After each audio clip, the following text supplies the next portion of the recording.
John, football is on fire from Deion Sanders in college to the NFL.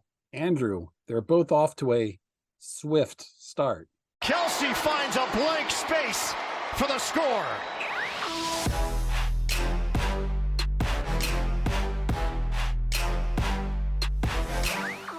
And we're back. The Marchand and Ourand Sports Media Podcast. I'm Andrew Marchand, sports media columnist for the New York Post.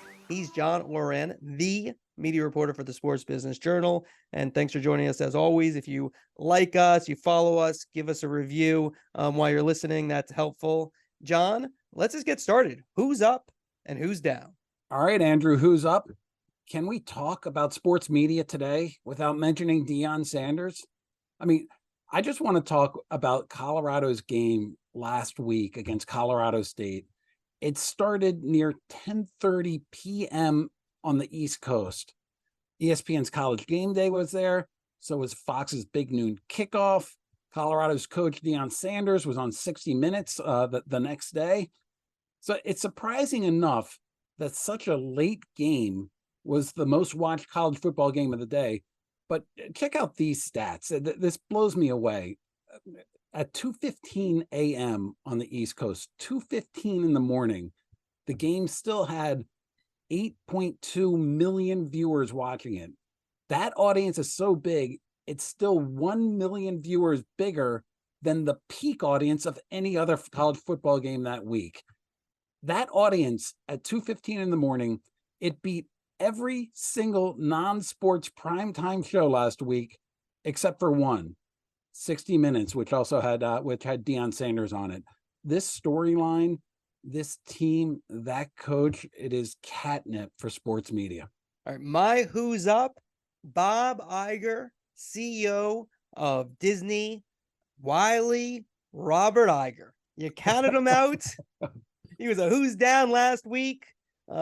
Cable War, Spectrum, ESPN's dying. He's saying things on CNBC about selling ABC. Didn't seem great. And you do a deal with Spectrum. A week later, the writer's strike, they're getting on him. Hey, you know what? Let's just put 15 games on ABC. We'll put 4 exclusives. We'll simulcast the others. Have 3 exclusive games on ESPN. And basically thumb your nose at the cable, all the other people you have business with, had that in their back pocket. He and Bob Iger. Look, this is big business. This is how the game is played. Iger is known, I think, as a congenial guy, but when you're in that position, you have to be a killer. And this was a killer move. I know it has to do with the writer's strike. A year from now, maybe it changes and they don't have the ABC games, but having that in your back pocket and, keeping it there until you do the Spectrum deal and then taking it out, killer move by Iger. He's my who's up. Andrew, where did Iger go to college? Yep, Ithaca College. Really? Number 2 all time in the Ithaca College rankings in terms of alums. Number 1 is Gorilla Monsoon. I cannot take it anymore. Who you got? Possibly the best commentator that we've talked about on this pod. No doubt about it. All right, who's down? Who do you got, John? Who's down? I'm going with Brad Zager of Fox Sports. Brad, it's an honor to be who's down. It shows that you have street cred. But I am stealing your opinion on remote production here. FS1 decided to save money on Friday night and have Eric Collins and Devin Gardner call the Virginia-Maryland game from a studio. I was at the game, big win by the Terps, if I can point out, 42-14, they crushed them. So anyway, I was luckily enough, I didn't have to suffer through this game, but Awful Announcing did a good job of documenting it, and they have some clips that really are just cringeworthy. The announcers were not aware of who Virginia's starting quarterback would be.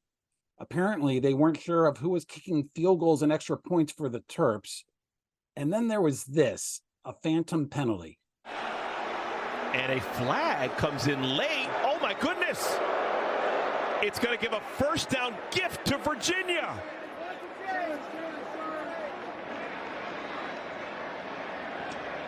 Oh, my goodness.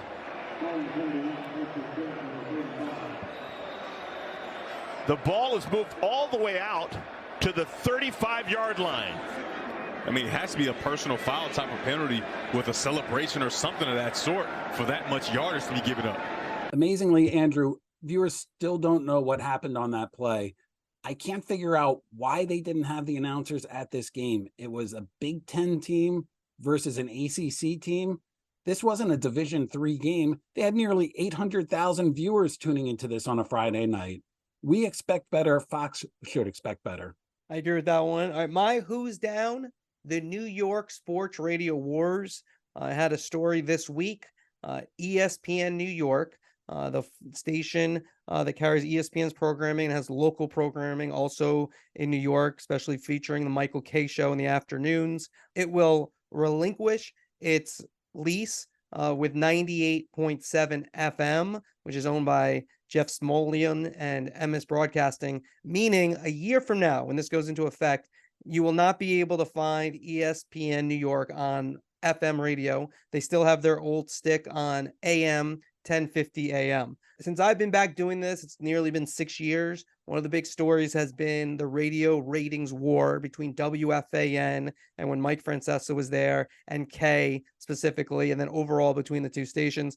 This is changing. And when you look at Good Karma Brands, led by Craig Karmazin, what they're doing is looking at where media is going, and distribution has changed.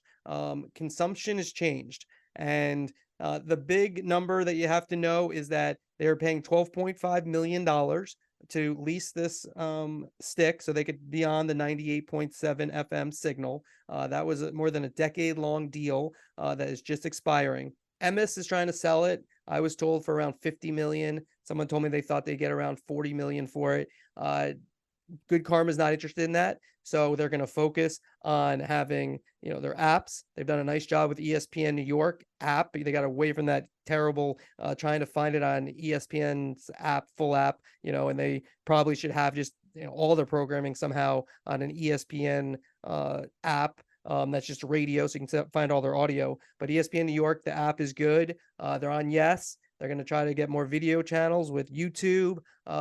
So how they look at it, they're going to be able to maybe make more money. But in terms of the war, the Francesa versus K, Carton involved, DiPietro and Rothenberg, Boomer and Gio, that is kind of coming to an end, I think, a year from now, unless something changes. And the other thing to watch is, do the Jets stay with their agreement with ESPN New York because now they won't be on FM, or do they do a deal with one of the other FM stations for their fans if they want to be on FM? The Knicks and Rangers, I'm told, are going to stay as a daily programming. It's harder to find stations that want to put you on if it's not a sports station every day, which is basically how it works, during the winter months with hockey and basketball. But for us in New York, this war that we've seen, ratings, Nielsen, it's coming to an end. This is our final year, I think. I know that's a very New York story. Is this part of a larger trend with the sports talk radio? Yeah, I think it depends. I mean, I think you've seen it with ESPN radio. We've talked about, they've sort of de-emphasized radio. They'll tell you no. I mean, but they've kind of emphasized more audio with podcasts. And you just see like what they did with the morning show. They had a very expensive morning show with Keyshawn Johnson, Max Kellerman, and Jay Williams. Now, if you look at their shows overall, they're not paying as much and not spending as much. Still trying to put out good programming, just not as big name stars in there. Some are, but not all. If you started today and you talk about the best way to distribute content, the internet beats everything. You and I can just put out a podcast on our own, and we don't really need anybody else. It helps to have the New York Post and Sports Business Journal behind us, of course, because they're big platforms and there's a lot of support with that. That said, in terms of distributing it, we can do it ourselves. And with YouTube, people can distribute themselves. So if you're paying basically $12.5 million for distribution in a local area, there's another method that you could do that's not free, but close to free. It's much less than $12.5 million, like maybe $12 million less to distribute those other ways, maybe even more, even less so. You can see where the difference is going. So yeah, it is a trend for sure. We're seeing it all over because of the digital distribution methods that people can use that compete not only with these places, but also offer alternatives for them to move to. Now, WFAN's not going anywhere though. So in New York, I think you're going to hear FAN on its FM and AM signals for a long, long time. Well, Andrew, we are through week 2 of the NFL season. Some of the storylines that we said before the season started that we were going to look for, one of the main ones was about YouTube and how it's been going. You've been watching Sunday Ticket, right? I have.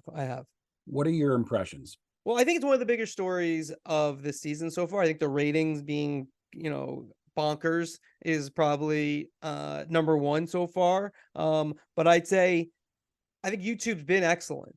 I think like they've passed the Amazon test so far. And that means that it's on. And there haven't been a lot of reports of problems. Yes, where there's some issues. Would you like the multi-view, which I didn't watch the first week. I watched this week because I was home, so I could put it on the smart TV. It's excellent. That's a great feature. You can watch 4 games at once. It would be good if you could pick the exact games you want, but there's a lot of choices that you have. The one negative for YouTube, I'd say, is that, it's not as easy as like when you had DirecTV to have your main game on. So let's say the Jets are playing the Bills on my local CBS. Now it's a little bit, now I just go 2 TVs in this circumstance for me, but if you only have one TV going, it's harder to switch from YouTube TV to the CBS game because it's not on the same platform as it was before. You're just on DirecTV, you just turn a channel when you want. Now it's a little more arduous. So that's the one negative, because you don't have with YouTube, it blacks out your local game, just like it did with Sunday Ticket, but you can just easily turn to the CBS station. So that's the one negative. But overall, it's working. It can reach more people. And I think it's been a positive so far. I'm not ready to call it a positive. I know I haven't seen any as many complaints on social media as I was expecting to see, but I am still laser focused in terms of looking to see what the subscriber numbers are coming out of YouTube. YouTube is charging everybody for Sunday Ticket. DirecTV, they used to give it away to subscribers, so it's there's much more of a price point that's attached to it. And then also, frankly, having the NFL take their NFL Red Zone direct to consumer through the NFL Plus app has to, in my mind, has to depress the number of subscribers that are going to sign up for a full-fledged Sunday Ticket service via YouTube. I haven't gotten any kind of look yet to see what the subscriber numbers are. Typically with the NFL, I'm always so surprised on the popular end. So I wouldn't be surprised if they came out with numbers that would blow me away. But until I see what those numbers are, I really kind of hesitate to say whether or not YouTube. It's technically it's working. Visually, it's great. But is it a bona fide business where DirecTV is losing all this money, paying less than YouTube is? So that's the main point for me. And the NFL is trying to really grow its NFL Plus product. I mean, they're putting the Red Zone on there, which is, along with NFL Network. Those are, we talked about the changing business in radio. I mean, they're trying to go direct to consumer with, a top product, which, you've talked about watching Red Zone as opposed to, watching the games. And so, that's what the NFL does now. I mean, they just sell something and then they say, okay, you know what? We're actually going to sell it again. We have it, like, they put little clauses in and they have such power that they're able to do it, and they're smart, but they're also very aggressive. All right, let's look at some other things. I mean, overall, the NFL ratings are just like, you get a new email from CBS, NBC, ESPN, Amazon, Fox every 5 seconds, and they're all positive, all high ratings.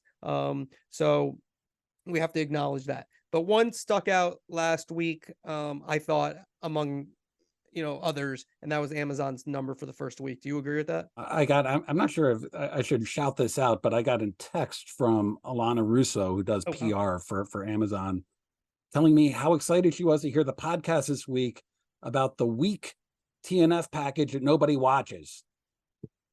So here's the shout out. So a little sarcasm in that, just to be clear. A lot of sarcasm. A lot of sarcasm. Yes. And sarcasm is like a second language to me. So for their first game of the season, Vikings-Eagles game, they had a average viewer of 15 million viewers watching that. That's a significant number. And once again, like, I don't want to get too caught up in what the actual numbers are for Amazon. To me, they are proving to the NFL and to other leagues that a streaming service can handle a significant number of viewers to come in to watch a game. They can handle these big games. There was before last year, there was a real fear that if they got anything over like 10 million viewers, there are going to be lags, there are going to be delays. Again, like, there didn't seem to be any of those around the Vikings-Eagles game that they had on Thursday Night Football. That 15 million viewers, they call it the most streamed NFL game on record. I believe that's true. I know there are some of the local TV affiliates in Minnesota and Philadelphia had it as well. I don't know how many watched on that, but it's a significant number. And don't get caught up in the number, Andrew, because it is just about Amazon being able to handle a mass audience. And if you're Adam Silver and the NBA and you're looking at Amazon or Apple for that matter, it's like, streaming it's getting better and better and better. Yeah, that's a topic later that we're going to hit about some of these deals, with WWE, NASCAR, and the NBA. So I'm, going to look into that. All right, a couple more NFL things from me from last week. Adam Amin, excellent on the Giants game. I mean, Amin, someone ESPN should not have let go. He should probably be doing that second Monday night game, him or Benetti, but Amin was excellent on the Giant game. And then last week on radio, the McCourty brothers were on together with Ian Eagle as the play-by-player. Excellent. I mean, the McCourtys, I know I've been like hitting on the McCourtys a lot, but I really do think those are two guys. They're very natural in terms of knowing how to get in and get out. Quick learners. I talked to Howie Deneroff for the big story I did before the season. Howie Deneroff, who is pretty legendary in radio as an executive producer for Westwood One. He talked about them being able to learn quickly and the way that they go about their business. So I was impressed, listened to a good quarter of that, between also listening to Al Michaels and Kirk Herbstreit. People got a little bit on Al for calling it Veterans Stadium instead of Lincoln Financial. They come out of the gate with Herbstreit and Michaels. Amazon's also did a good job with their pregame show, I think. I mean, that show it's a pretty good show with Carissa Thompson, etc. They've done a pretty good job. So those are just a couple of things that have caught my attention, a couple of first weeks in terms of broadcast wise. I want to point out two things. One is we had it in the opening, Ian Eagle's clip, Travis Kelce rumored to be dating Taylor Swift. And Ian Eagle he takes the game seriously. He's a very serious play-by-play announcer, but he's able to sprinkle like some of those like fun little clips in as they happen, which it just enables you to watch it, have fun, and still know what's going on. I know everybody gives him a ton of credit as being one of the best. He is one of the best, but I wanted to point that out. Yeah, I think also he doesn't force it. That's, I think, one of the big things. Like, if you listen to that call, it wasn't forced, right? It was within the call. So I think that's what he does well. It's very kind of in a relaxed way, and not everyone's going to get it, which is what makes those type of things good. If everyone gets it, it's probably corny. And so, if it's only some people kind of get it and that gets pointed out, and then of course, social media goes crazy. Even TMZ Sports picked it up. That's when it's big. And that's when you've gone and you got to go into the other realm in terms of going past sports. All right, let's go to topic 2. Max Sports' plan is a story you had, a couple others as well, in terms of where Max Sports is going. For those not familiar, Max Sports has Turner Sports under it. So TBS, TNT, True TV has a little bit. let us know. We'll give College us a basketball, rundown. absolutely. Yeah, give us a rundown. Yeah, of what we should know in terms of this new deal. Okay, so Max, the former HBO Max, on October 5th is going to launch a sports tier. The sports tier, interestingly enough, is going to be named after Bleacher Report, which, of course, Warner Brothers Discovery Sports also owns. It's called the Bleacher Report Sports Add-on Package. And so you have to be a subscriber to Max in order to get this package. And essentially, any sporting event that you see on TBS or TNT, you're now going to be able to see on Max on this tier. The tier is going to be free for going up until February 29th. After February 29th, it's going to be an additional $10 per month. And so this is a way for Turner to start to get people that have escaped the cable bundle. And so if you're a cord cutter, if you're a cord never, you subscribe to Max, and for an extra $10, you'll be able to see every single Major League Baseball playoff game, every NBA game that's produced on for TNT or TBS. You'll be able to see inside the NBA, the studio show as well. And so it's basically every part of their sports package is going to be on this Bleacher Report branded tier, and they'll be charging $10 per month for it. The question is, how will distributors respond to this? Because distributors are tired of paying this money for all of these channels. They pay a lot of money to carry TNT, and now all of a sudden they're allowing TNT to seep outside the cable bundle and making it easier for people to cut the cord. What Turner will say, or what Warner Brothers Discovery will say, is everything on that tier, and it's an added on tier, and it's a relatively expensive tier if you add in what you charge for Max as well. There's nothing exclusive on that. Everything is available within the cable bundle as well. And so the people that you have in the cable bundle will still be able to watch it that way. Okay, so if I have cable, this doesn't affect me. I can go to Max and I'd be able to watch Turner and sports and all that other stuff. I just get more stuff on Max. If you have NBC and you want to see a playoff game, you've got to subscribe to Peacock. It's exclusive to Peacock. The same thing with ESPN Plus is going to have a regular season NFL game as well. That's exclusive to that. What Turner says is nothing is going to be exclusive to this sports tier. It's going to be everything that's already on the traditional cable channels. Okay, so this is just people who don't have cable. Basically, they're trying to get it. Here's an offering. Now they could piss off the cable companies, but beyond that, it's probably not, at least to start. It's not a huge business. It's just like some people who don't have it. Would you agree? And they'll get to see. And also, I mean, conceivably, you could be a cable subscriber that travels a lot and wants to stream those games. Well, no, but you'd be able to do it through if you just authenticate. If you authenticate, you can do it that way as well. This is trying to attack the people that are already outside the bundle. All right, and last thing I have in this, it's called the Bleacher Report add-on package. The Bleacher Report Sports add-on package. That's not a good name. I have a package for you. Okay, I couldn't say WBD Sports forever. Warner Brothers Discovery Sports. Bleacher Report Sports add-on package. I don't think Luis Silberwasser, who heads up WBD Sports, would say this, but I think he would allude to, you're showing your age, Andrew. People know what Bleacher Report is. It's like, no, I didn't say that. No, 1 second. No. Nothing against Bleacher Report. I would just call it Bleacher Report Sports. Oh, sure. Yeah, I do think it don't make sense. They want to make it clear, though. You can't just buy this package. Like, you can't say like, oh, okay, I'm buying. You have to buy Max. But if Bleacher Report Sports is just copying what's already on Turner Sports, I think that's actually on brand, because they are great at copying other people's materials. That's how they were created, and that's what they're Chris very Mason, good at. we need a rim shot on that one. That was not bad. I think that's on brand. All right, good for them. We'll see how that goes. All right, let's hit a couple other things. We have on here ABC Monday Night Football. Yeah, I want to hit on that because that hits on the same thing here. ABC announced on Monday that they were basically going to simulcast every single Monday Night Football game.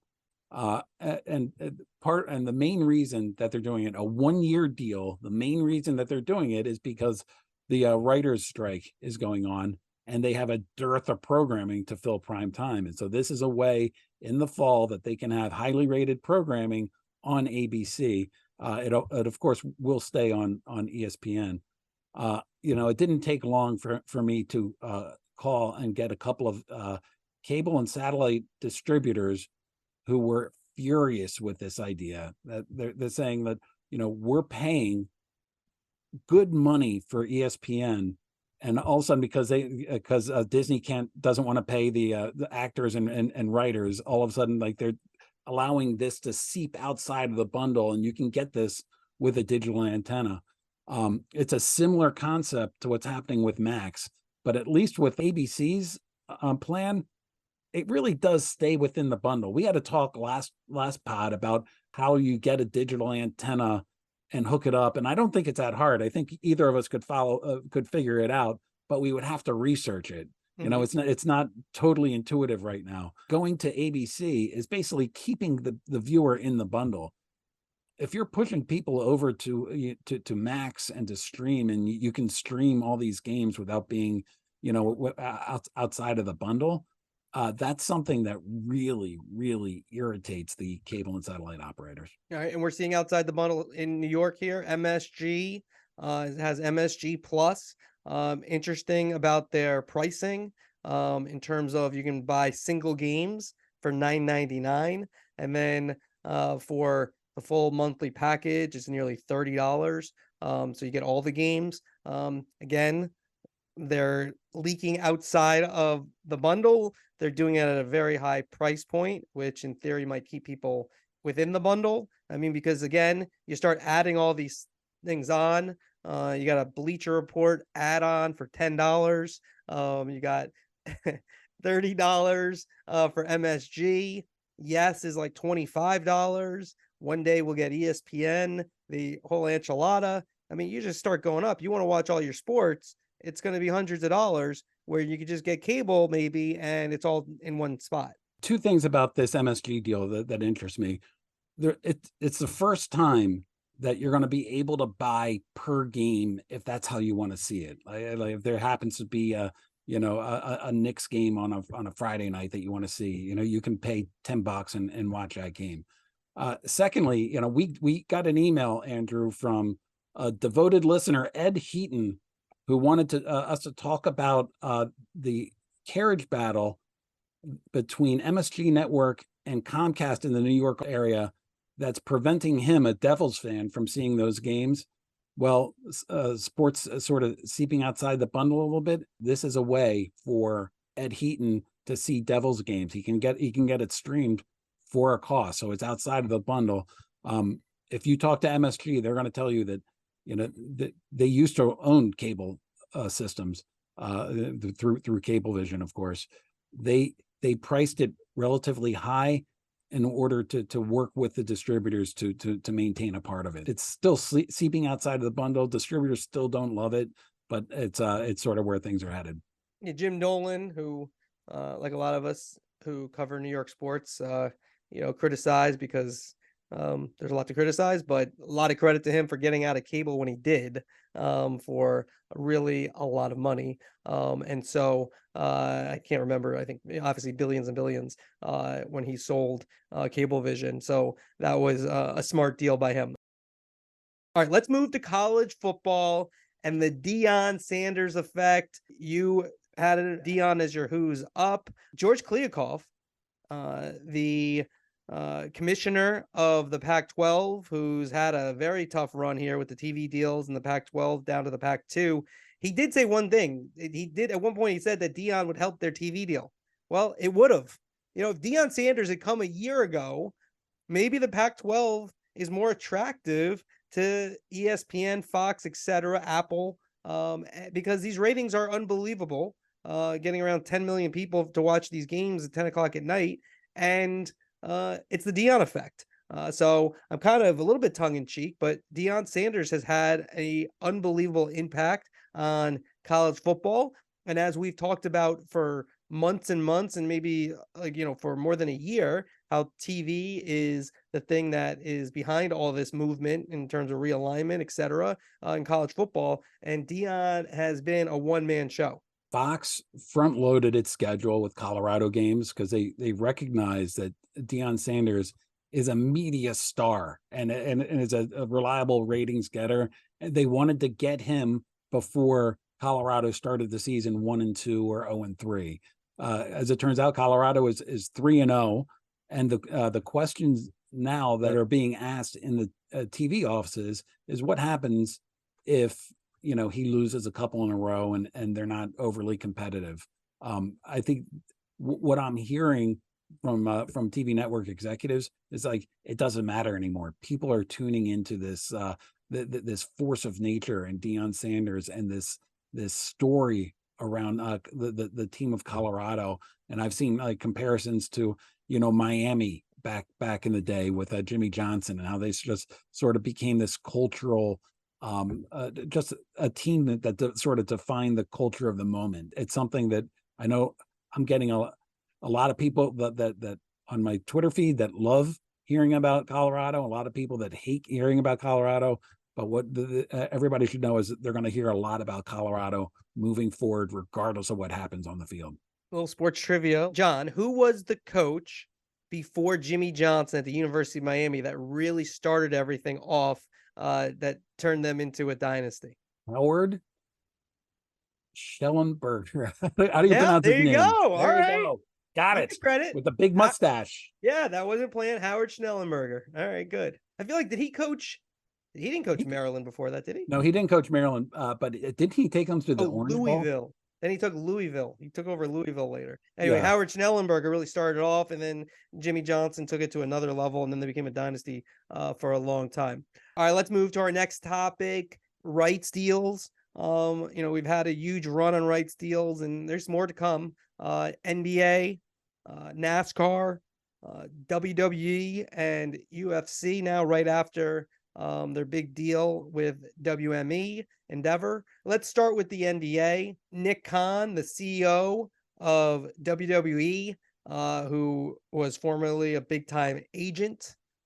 He was like the Scott Boras of sports media agents. Now heading up WWE. He was on with Bill Simmons, and Khan likes to sometimes go and talk about the rest of the media. I think he wants to be a sports media reporter, but he can keep working at it. Maybe one day he could attain such a lofty position. But he mentioned NBC and Turner possibly teaming up on the NBA. Makes some sense. What do you think?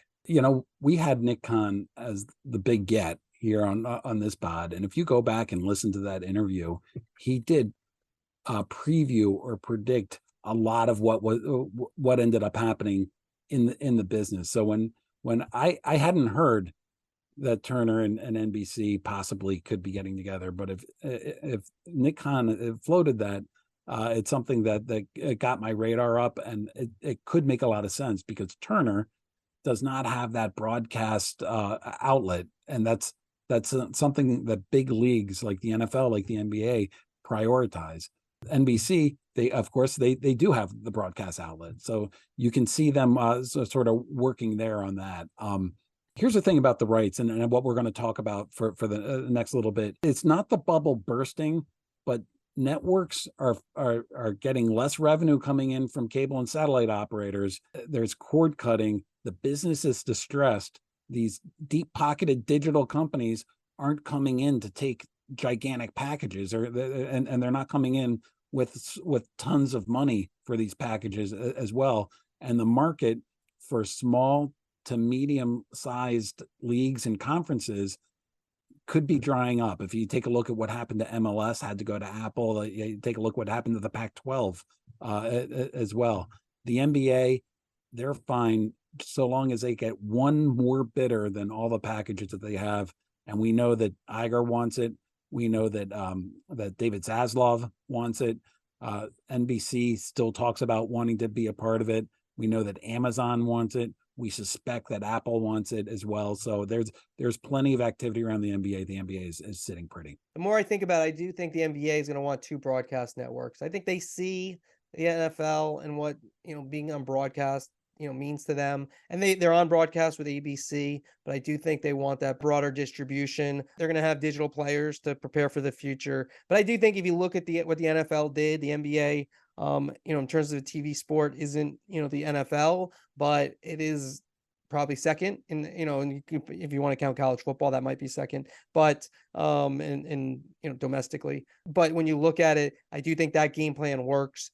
Get your foot and your toes into the digital players, Amazon or Apple, if not both, and then continue with ESPN and possibly NBC and Warner Brothers Discovery and grow there. So I do think that kind of makes sense. And could there be some partnerships? It does get complicated though when you try to partner up. And you could do deals separately. I don't know, to me, why you necessarily need to partner up.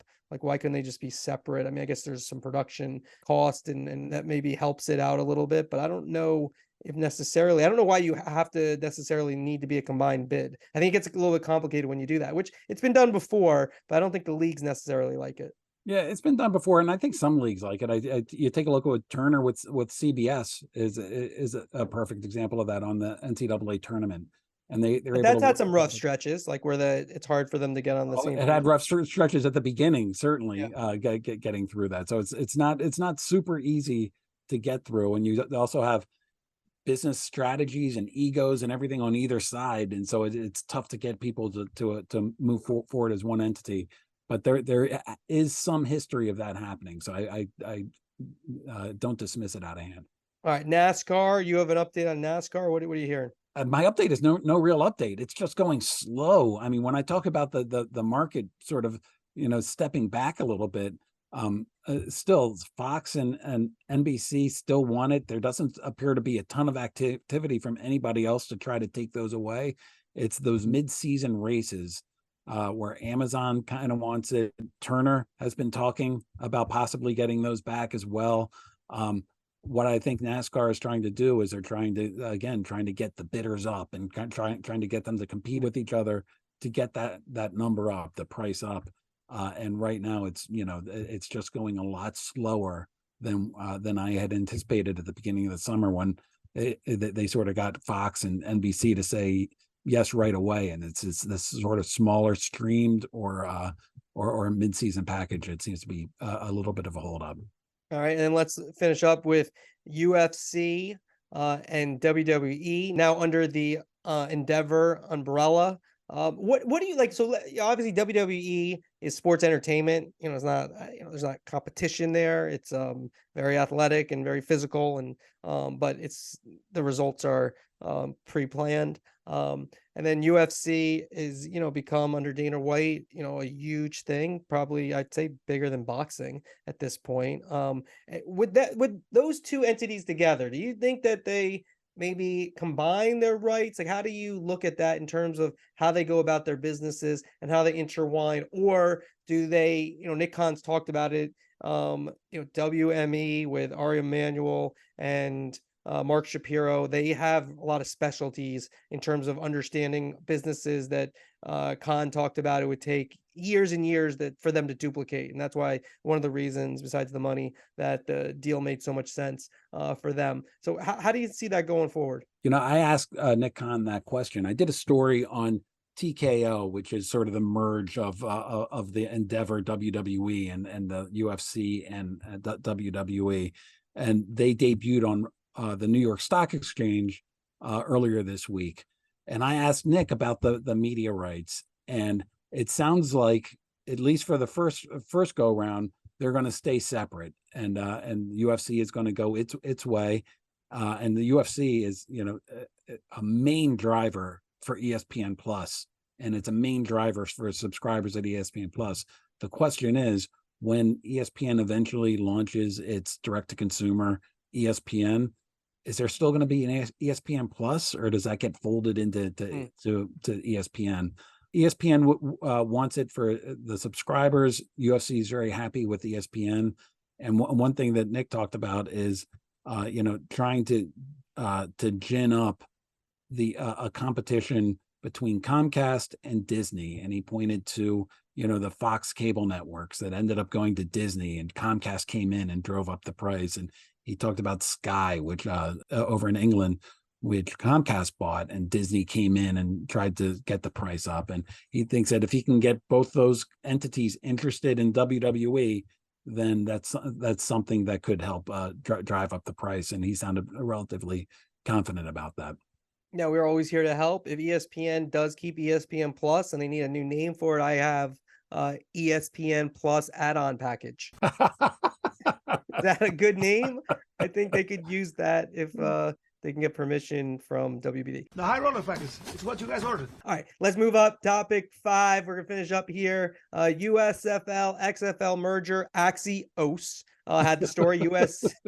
USFL-XFL merger. It sounds like that's gonna happen. What says you about that? Yeah, the report is accurate, as you would expect from Axios. I'm not sure exactly when it's going to close. Axios's report had a closing by the end of this week, possibly that soon. I'm not sure. Once you get down to brass tacks, sometimes it takes a little bit longer. I'm not sure when that happens, but it's something that I think makes a lot of sense. I don't know if a spring football league makes sense or makes money in terms of the league, but I do know that it is a terrific television product, and that when the USFL had it on its own, it got respectable viewership numbers, right around 1 million. And when the XFL, right before COVID closed the league, it was getting respectable TV numbers. With them both going head to head against each other, or sort of trying to divide the spring, all of a sudden the viewership really kind of it was depressed a lot. So to have them combine forces makes a lot of sense from a TV programming standpoint. Yeah, and I think if you look at the entities involved, you have Fox, you got ESPN, you have ABC, possibly still NBC, The Rock. That is, a formula for winning. Like again, the quality of the play is important, but with gambling, sports gambling is taken off. It hasn't, there's some states that have not approved it yet, so it's been a little bit maybe slower. But I do think that there are people who are gonna, as betting becomes even bigger and bigger, it just becomes another thing to bet on. And I just think there's probably some wins, for them in terms of viewership, and probably some tie-ins with gambling companies as you go forward. And you also would have to think, if they're not competing for players and they're in the same pool, even if there's the same amount of teams, the quality of play could be better. And I also think, like with The Rock, and like there's the thing about these things, I kind of talk about this women's sports as well. You have to present the stories well, right? And like if you like WWE with, obviously it's scripted, but like they create stars, and that's hard to do when the outcomes aren't determined. But look at Colorado and Deion. That's exactly what you're talking about. Exactly. So can the XFL USFL merger, can they create stars, or do they go to the college game and get that second tier player, the player the NFL overlooks, like a Tim Tebow if he were coming out now? Could a Tebow, if he couldn't catch on, could he end up in the XFL, USFL situation trying to prove he could be a starting quarterback in the NFL? So I do think they have some chances for some compelling storylines in that spring. All right, last topic. Everyone likes the bloopers, but we'll get to those. But bloopers, John wants to bore everyone with stuff about the Orioles. Hey, we haven't had call of the week in a while, have we? We have not. Andrew, let me set the table for you. It's Sunday afternoon. There are 2 outs in the 9th inning, and the Orioles are down to the Rays by 1. Adley Rutschman had hit an 8th inning home run. They're now down by 1. 2 outs, 2 strikes on the batter, Adam Frazier. We had the speedy Jorge Mateo on first. Kevin Brown is back on the mic. Take it, Kevin. Mateo's going, and the pitch is fair ball inside the bag. Here we go. Here it comes. Mateo around third. He is going to score. This game is tied. Adam Frazier comes through. Come on now, Frazier. You thought for a second if Mateo could get in motion and somehow Frazier get a ball down the line or in the gap, there was a chance. I've listened to that probably 50 times, listening to Ben McDonald come in with a "here we go." You hate when analysts step over the announcers, but that worked in every respect, Andrew. Well, John, congratulations to you. Hang on, I'm not done yet. Thank you. You're trying to get me done. Andrew, the very next day. You can favorite. Want to thank Chris Mason, ACY. The Orioles are in Houston. They're in Houston, and they're down 2 in the 9th inning, 2-1, 1 out. Cedric Mullins comes in. He does this. Kevin Brown, take it over. Mullins drives it high and deep right field. Cedric Mullins has done it again. Do you believe this? A 9th inning, 3-run demolition from Cedric Mullins. And the Orioles have the lead again. Holy smokes. Well, that's exactly what he did it, Kevin. He smoked it. That's got to be it. All right, Andrew, I have 5 more. You've already turned it off. They're going. They're listening to Jimmy Traina and Richard Deitch's podcast at this point. All right, is that Thank it? you for everybody for listening. Chris Mason, master of the board. AC Wyatt is in St. Louis today, so he actually wasn't in the office. But if you can, review on whatever podcast. Actually, I guess it's only Apple where you can do that. But always good to talk to you, Andrew. Thanks for listening. Thanks, John. Congrats on the O's.